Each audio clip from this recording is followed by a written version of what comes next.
Good morning. I'm Ann Lezak, and I'm chair of the Rutland County Democrats. You asked me how I would decide if I'm a Democrat or Republican. That was really no decision at all for me.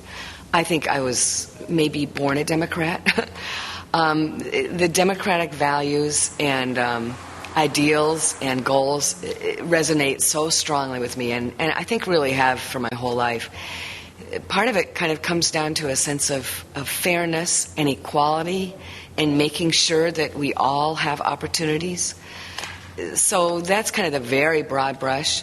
But there are several kind of specific values that to me make me a Democrat and make me very excited about trying to further democratic values, elect Democrats to every level of politics. One of the key values to me is that has always driven what, or I like to think it's driven what I do, is working for the common good.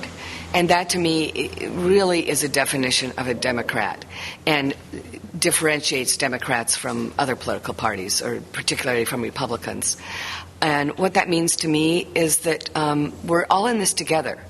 And what we do as a society and as a community, we need to look at how that affects everybody, not just, the winners or the people who already have.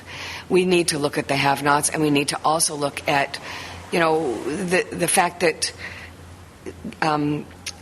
paying our taxes and having a government that supports and protects all of us is good for everyone. I and Democrats work for a society where everyone has a guarantee to health care.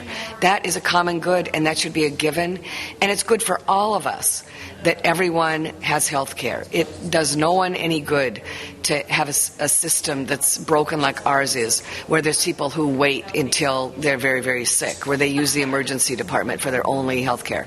It does no one any good to have tremendous differences in school districts. If you cross the line, one school has very little money and overcrowded schools and a crumbling structure, and another school has a beautiful new gym, well-paid teachers, and kids who, 90% of them go on to college. As a Democrat, tolerance for difference and other points of view and protecting civil liberties are a huge, I think, part of me being a Democrat, and part of what Democrats stand for. And what I'm very proud about is that we are the big tent. We welcome everyone. We understand that we're a country of diversity and that is a rich part of our society, and we protect that and protect folks with different views. And I think that is a real important democratic principle.